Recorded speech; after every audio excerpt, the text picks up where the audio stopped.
Hey guys, today I'm going to go over some ways we can facilitate our own wellness across dimensions. And these are going to be ways that have a lot of basis in the scientific method, so they've been pretty studied. And I've also seen them work in real time, not only with myself, but with my own patients. So we're going to cover a couple different things here.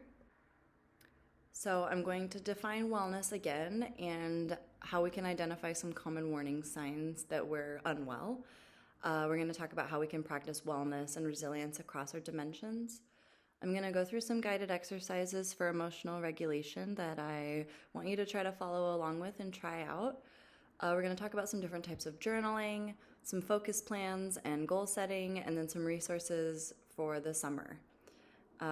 Last, I'll go over our assignment, which is going to be choosing between 2 wellness exercises for your final mindset reflection, which is due Friday by 8. So, like I said the first week, wellness is not the absence of stress, anxiety, or conflict, but it's stress management through additive practices. These are the buzzwords we hear about, like self-care, honoring our needs, setting boundaries, mental health, etc. So how do we identify and honor our needs first? So think about the oxygen mask on the airplane, right? We have to take care of ourselves first, or over time we will lose our sense of self and become less effective clinicians. And so that's where those dimensions of wellness come into play, because through wellness and self-care strategies, we can reach that independence, we practice and learn resilience, we have that self-efficacy, and hopefully that self-determination, self-actualization. So how do we know if we're not well or not at our best or could be doing better? Again, we'll conceptualize this through our 8 dimensions of wellness, right? So usually when we're not well or we're not up to par with what we think our standards should be, our values and our prioritized dimensions might be incongruent or at odds with how we're going about our day-to-day life. So your incongruence within your dimensions might look like not enjoying interests. For me, I can tell that maybe I'm dealing with a little too much stress if I'm not listening to music as much lately.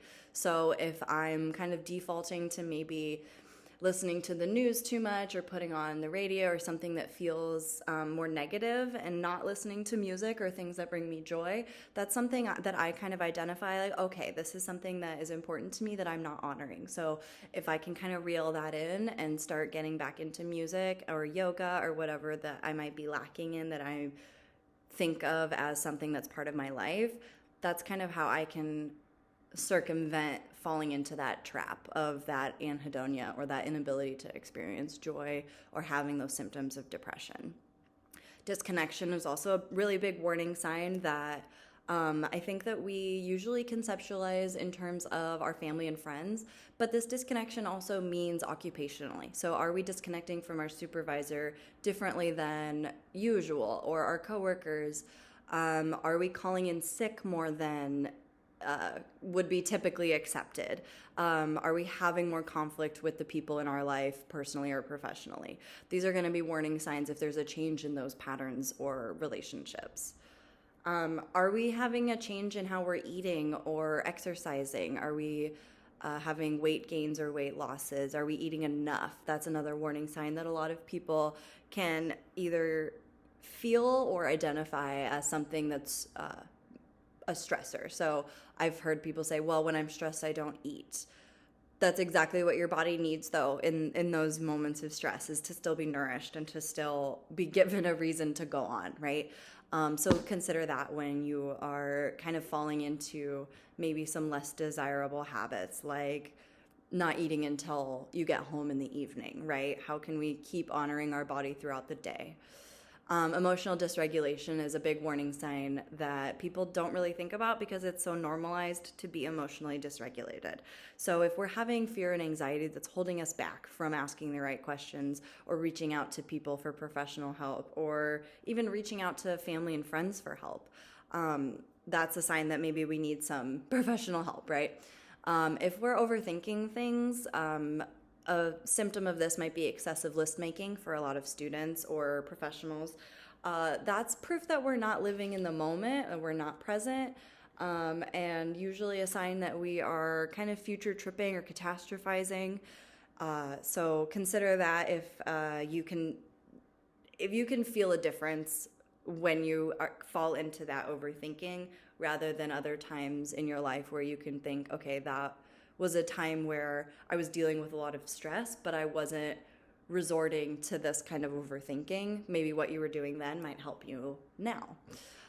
If we're having increased hypersensitivity or irritability at work or at home, that's a sign that maybe we are dealing with a little too much stress and not taking care of ourselves very well. So if the slightest comment or provocation sets you off in a crying spell or in an aggression spell, those are signs that maybe, again, things are incongruent here if that's not the person that you see yourself as, right? So is the person that we are aligned with the person we want to be throughout these dimensions, right? Am I being the parent, the student, the employee, the supervisee that I want to be?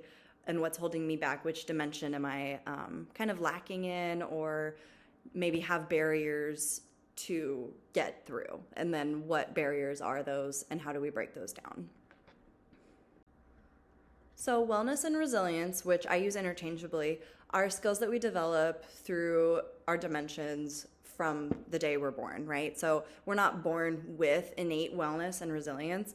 We might have a predisposition towards this. It might be easier for us to learn these skills if it's things that our parents value. But typically, we have to learn this as we become adults and figure out what emotional regulation and stress management looks like. So if we learn it now, we can apply it and establish good habits throughout our career. The more we take care of ourselves now, the more we'll know what to look for in our patients later, as well as in our colleagues and our family and our friends. If we know what our normal patterns are like, if we can recognize what other people's patterns are like, then we know what to look for if something changes. So these are some of the things that I fall back on a lot when I'm thinking about my own wellness. So body scans really is just a kind of more technical word for listening to our body, right? So some people do this through meditation and reflection or the emotional regulation strategies that I'll talk about next. But where am I feeling something in my body? What is it telling me, and am I ready to listen? So this really falls in line with my philosophy for therapy, which is listening to our body and connecting with others is pretty much the two main tenets, right? So this can come up with studying and feeling like we really need to stretch, but powering through white knuckling and getting it done rather than getting up, taking a break, kind of resetting our systems and going back to work with a clearer head. So are you having a really strong feeling in your body? Is it telling you something, and are you ready to listen to it? So kind of think about that as you go through your career. Maybe if you're too nervous to use the bathroom somewhere, like that anxiety, because you think you're going to be missing out on something, think about kind of where that priority is falling. Are you more concerned about yourself or the needs of others? And then how does that kind of burn you out over time if we're not listening to our very basic physiological needs before anything else? So self-compassion is going to be another big part of wellness. And even though these aren't tangible actions, like maybe body scans feel like a more tangible method for this because you can really feel a physical sensation. Self-compassion is going to be a lot more emotional, right? So how are we talking to ourselves? Are we extending grace to ourselves that we would extend to a loved one? How are we affirming ourselves for being in the right place at the right time? Are we practicing self-respect, which is going to go along with that self-esteem piece, right? And are we practicing congruence across dimensions? So a lot of this is in your control, even if it doesn't feel like it, which is where I harken back to fake it till you make it, right? If you know what you need to do to align with your dimensions, there is a way for you to take the steps to get there. And that might mean counseling to help you do that, but there is a way. For some people, this might mean even medication if they have anxiety so bad that they can't take these steps, which was what we would call clinically significant anxiety, right? That's going to look different for different people, but if there's a will, there's a way, right? So this is going to go along with our psychological flexibility, being able to kind of set those goals with a growth mindset rather than falling back into that fixed mindset and incongruence in your dimensions. A big part of psychological flexibility for me that I try to teach others is to give the most generous interpretation. And what I mean by that is, I'll go back to, again, my example of a coworker calling in sick. it doesn't really do anyone service to assume the worst out of the situation. If you assume they called in sick because they're lazy, nobody's really benefiting from that interaction, even if it is just in your head. But if you can choose to give the most generous interpretation of that situation, and think maybe they had a really hard day yesterday and they needed today to take off some stress, to shake out that cortisol, to be a better clinician the next day, that's going to help us feel more connected to the people that we work with. Another area that most generous interpretations are really important is with kids. So when we see a kid or even a client who is practicing some non-compliance, engaging in some non-compliance, or not maybe adhering to the exercises between sessions or whatever that might look like, it comes up the most with kids. I think it's easiest to say that they are maybe don't have the willpower or the focus or whatever it might be. So what's the most generous interpretation that we can give for children? It could be a lack of education, a lack of understanding the importance. It could be the parents are not helping facilitate this, right? So if we can give those most generous interpretations to our clients and their parents, then we're gonna have more of a sense of self-efficacy that we're doing the most that we can do, rather than kind of putting the blame on the client, and kind of just resorting to that. Because when we put the blame on someone else with a less generous interpretation, then it's kind of like a defeat. So just consider kind of how you're conceptualizing your clients' non-compliance or their resistance, because we are kind of trained in counseling that if our clients are resistant or non-compliant, there's still something else we can try. There's always something else with our philosophy or our take that might be a little different. Maybe this person needs something a little different than I'm used to. And so along with that is going to be your emotional regulation, right? If we're frustrated with our clients, we're not emotionally regulated, and that's not our client's fault. A lot of them come because they have to, for insurance or whatever. And if we are showing frustration with them, or taking it out on other people we work with later, or whatever that might look like at your specific site, it shows inconsistency, and it shows that maybe there's some unreliability there with you. Because if we're not getting a different person based on our clients, then that means we might not be secure in our own abilities. So consider how we can kind of work on that emotional regulation. And we're going to go through some guided examples in a little bit. We're also going to talk about journaling and visualization, so I'll touch on those in a little bit as well. And then again, the hill that I'll die on, connection. So are we consulting our colleagues? Are we asserting ourselves? Are we practicing relational efficacy and showing our patients that they matter to us? So are we showing our patients and our loved ones what a healthy relationship looks like, or are we contributing to toxic cycles of the burnt out healthcare worker who is kind of ruining their marriages or their families because of the stress of this job? So you have options here, you have choices. So think about what that relational efficacy means to you and how much you get out what you put in to this kind of work.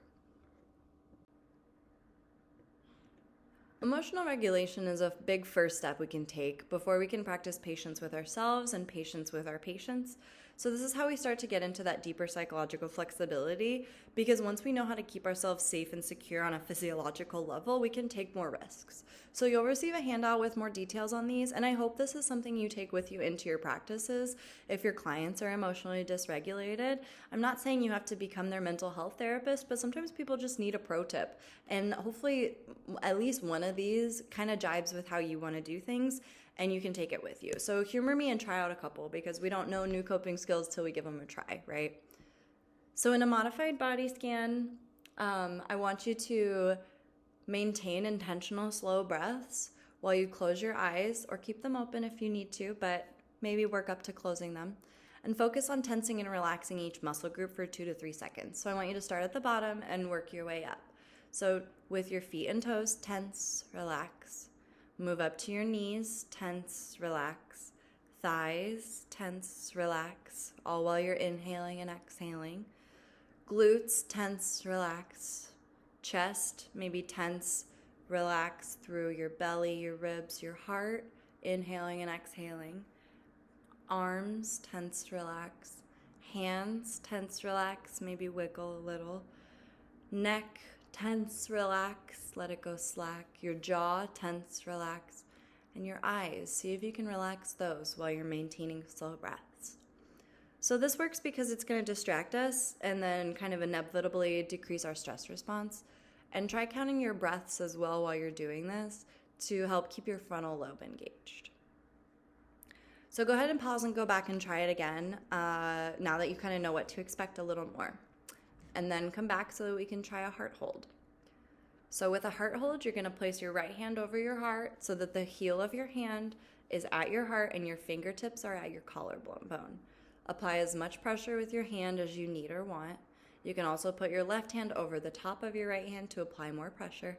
Alternatively, you could place your left hand on your abdomen instead of on your right hand so that your pinky is right above your belly button. And then apply pressure at your belly and your heart at the same time. And ideally, this is going to send soothing signals to our brain and our body that we're in a safe place. And it really does work even if placebo, right? So give it a try. Go ahead and pause and go back and give it a try if you had to listen first and then go back. All right, next, lip or jaw tapping, whatever is more comfortable for you. Use the index finger of your dominant hand to gently tap your lips or to alternate sides of your jawline, which can be really painful if you are really into skincare. But if it's this or dry mouth, then I think it's worth it, because this works by promoting salivation that will help calm and reset our nervous system again, because we often get like a dry mouth when we have a threat response or we start holding our breath. So we really want to promote that salivation by just kind of actively reminding our body that that's what it's there for. All right, so you might have heard already about a 5-4-3-2-1 grounding technique. So this is a neck turn that is added into that. So sit or stand and slowly move your head from left to right and back again, noticing and commenting either in your head or out loud everything you see. So you could comment on colors, textures, light, shadows. And an important caveat is it's important to move your head and neck, not just scan with your eyes, because that's usually what we fall into the trap of. So a modification of this would be the 5-4-3-2-1 grounding technique. So as you're doing this slow neck turn, name 5 things you see, 4 things you can touch or feel, 3 things you can hear, 2 things you can smell, and 1 thing you can taste. So this works because moving our head and naming objects activates our frontal and prefrontal cortex, again, sending messages that we're safe. So again, it's that distraction component. I have worked with people through panic attacks by doing this, and if nothing else, it makes them giggle. So don't knock it till you try it, because even if that distraction is silly, it works. And I think it's really powerful to see that in action with yourself first before trying to give other people advice, which is why I try not to tell anyone to try something I haven't tried myself. And if anything, if someone's having a panic attack and you can make them laugh by having them try this, that alone is a success. So take that W and take this with you if nothing else. So go ahead and go back, pause and go back and give that a try if you were listening along the first time.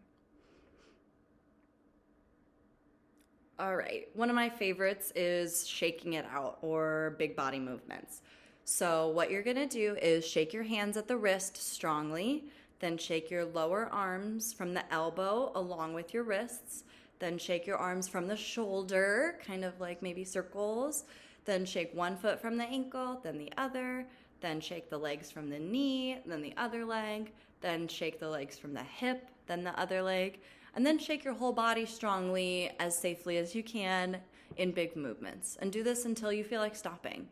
Alternatively, you could try jumping jacks. And I've had a lot of people who like doing just dance videos on YouTube, which I think is a really fun way to make it less clinical mental healthy and more like, this is just something that I do to shake out that cortisol.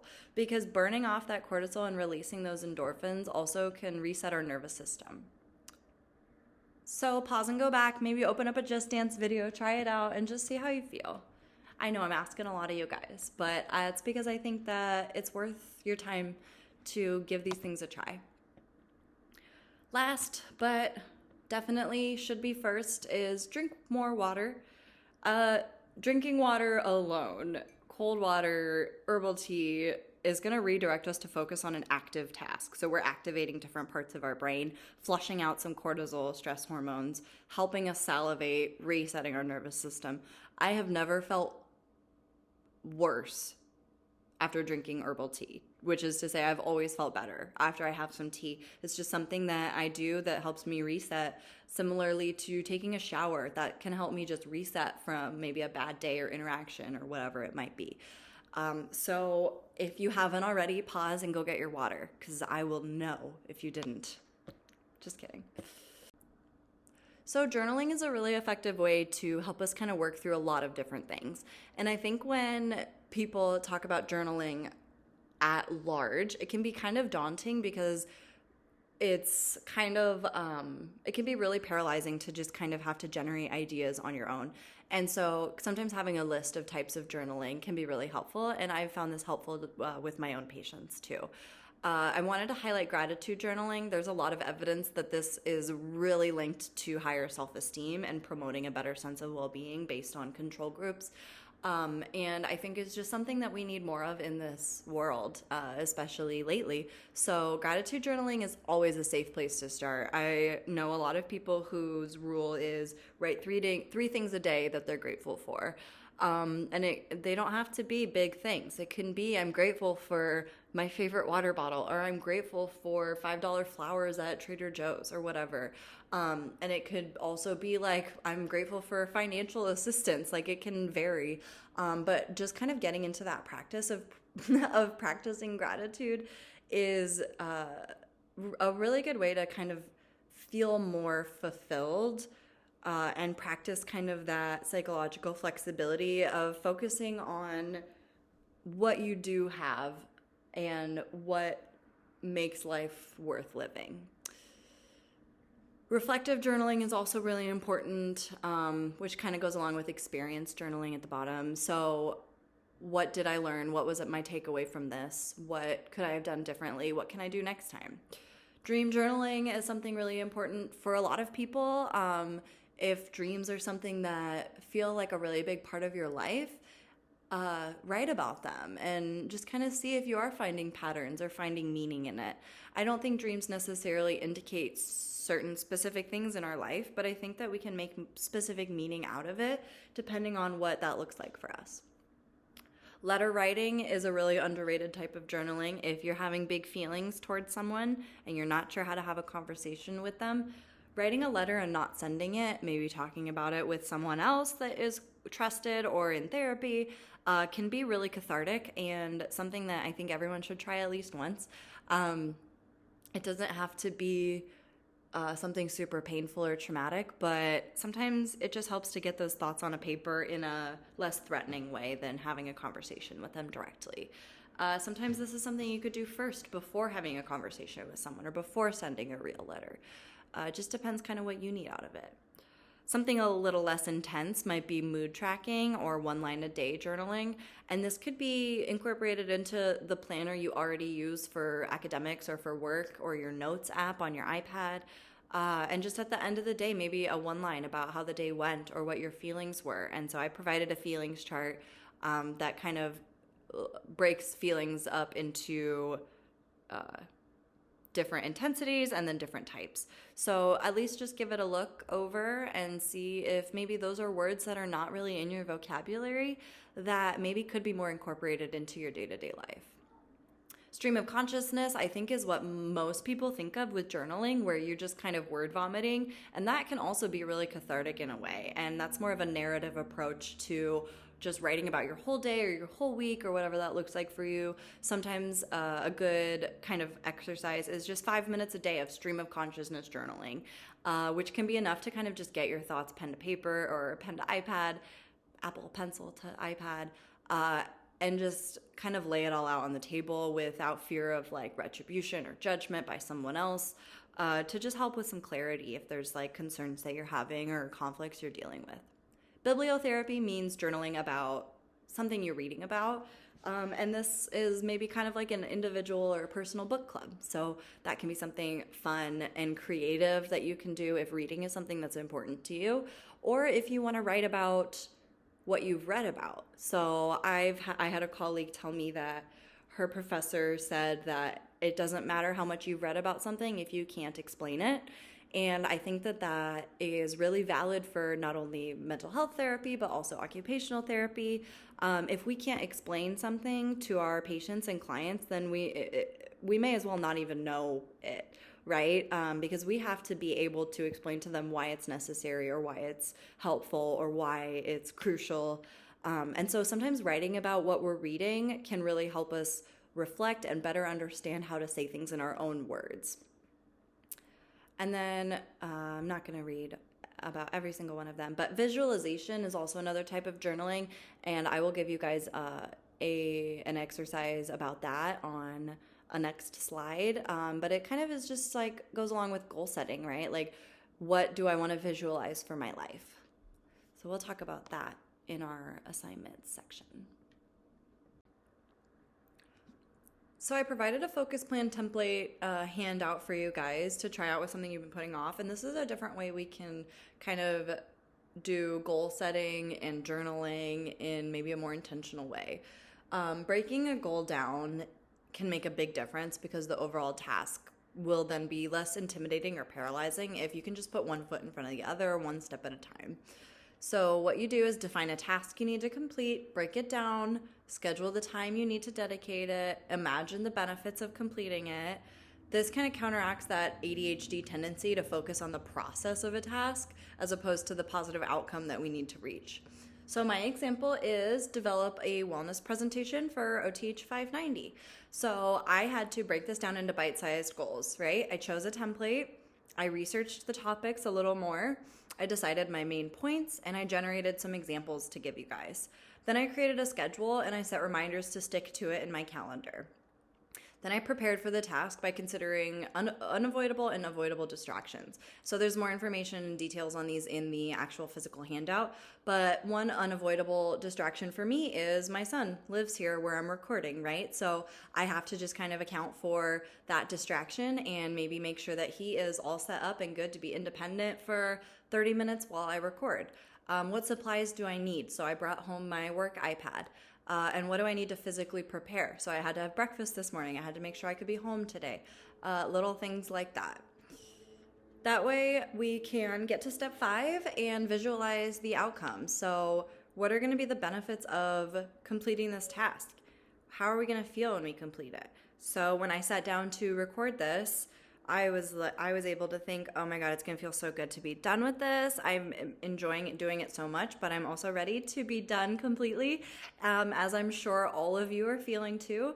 And that was enough motivation on its own to get me to just start doing it midday rather than leave it till the evening, right? Because I didn't want that to be kind of weighed over me throughout my Sunday. So this is an intensive exercise that I use with people who have a lot on their plate and can also go along with your focus plan. If you don't have a planner or a way to kind of set reminders for yourself, this can be something that you can do to kind of help keep yourself accountable. So the exercise that I use this for is giving someone a 2-sided either PDF or physical copy of this. And then what I have them do is write their intentions for the week on a Sunday. I want you to write out your week and how you want it to go. And then on the other side, I want you to track how the week actually goes. So if you already have a planner, if you're already pretty established at your routine, this might not be necessarily totally useful for you to try, but it's always worth a shot because there might be a really good opportunity to reflect on what's missing from your week, where we might be able to say no, where we might need to add some self-care, where we're having increased anxiety or stress, and then see maybe what changes we can make the following week. So this is an intensive exercise that wouldn't necessarily be sustainable week to week to week, but at least for 1 week, this can be something that can be really clarifying if we are juggling a lot. And I can get you physical copies of this up to May 9th if you want me to print you some colored copies. But if you are setting a goal with that focus plan, this could be a way that you schedule out that time because if you just kind of have this vague idea, like I'll do that on Saturday, that leaves a lot of room for error because Saturday is 24 hours and you might have a lot of other things you want to do Saturday and it might get pushed to the last minute and then you might be tired. So think about how we can intentionally set these goals with a focus plan and learn to stick to them, because that's the hard part. We can set goals, but they have to be realistic enough that we actually can meet them. So set your expectations a little lower for yourself, a little more reasonable, and then see how we can move those goalposts to keep getting better, like I said last week.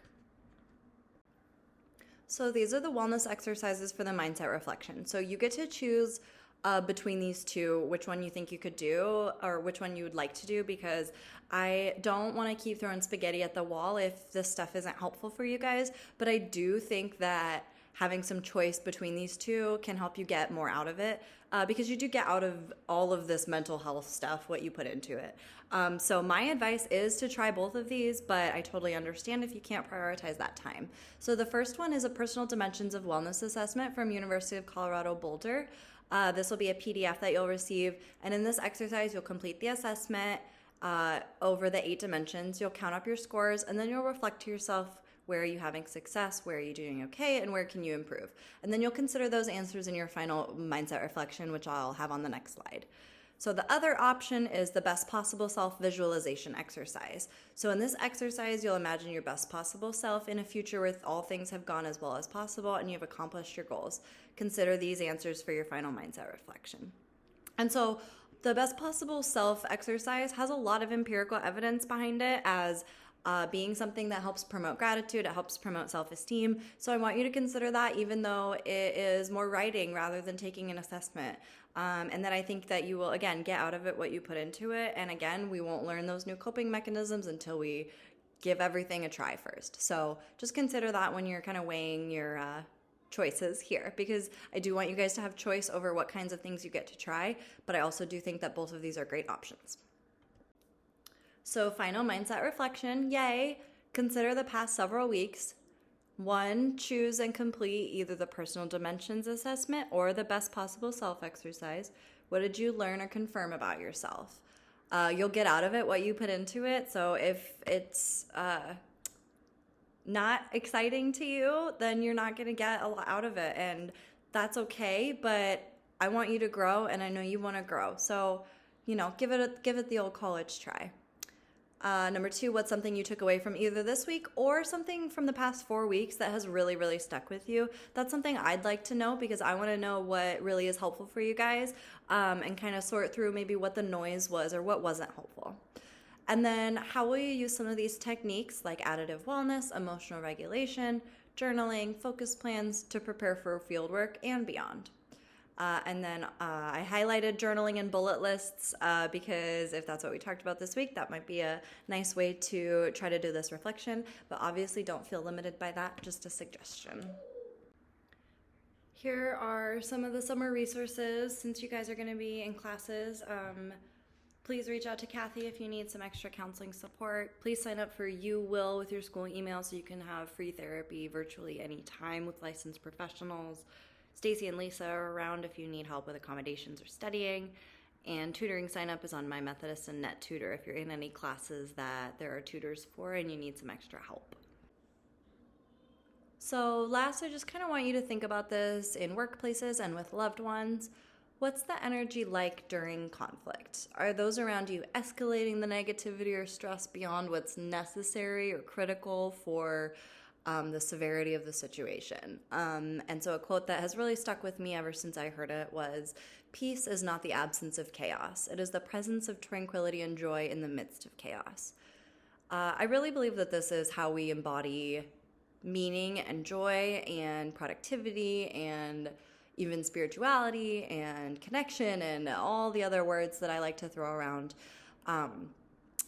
We are always going to have stress and anxiety and fear and chaos, and that's exacerbated by just being in the healthcare field at all, right? But if we can still find joy and calm in that chaos, then we are going to be better off. We're going to be regulated. We're going to be a good model for others. and for ourselves. And so I just want you to think about maybe the energy vampires that you have, and maybe how we can either spend less time with them or look for different workplaces, whatever that might look like, to protect your peace first, so that this is a sustainable career for us and that we're not burnt out after 5 years or 10 years, and that we can continue to do this kind of enjoyable work serving our communities. These are some of the references that I've used this week, and I will send out a more complete list of the references I've used in the last 4 weeks in case there is anything you want to take away specifically. And I wish you guys the best. I'm so proud of you, and you've got this.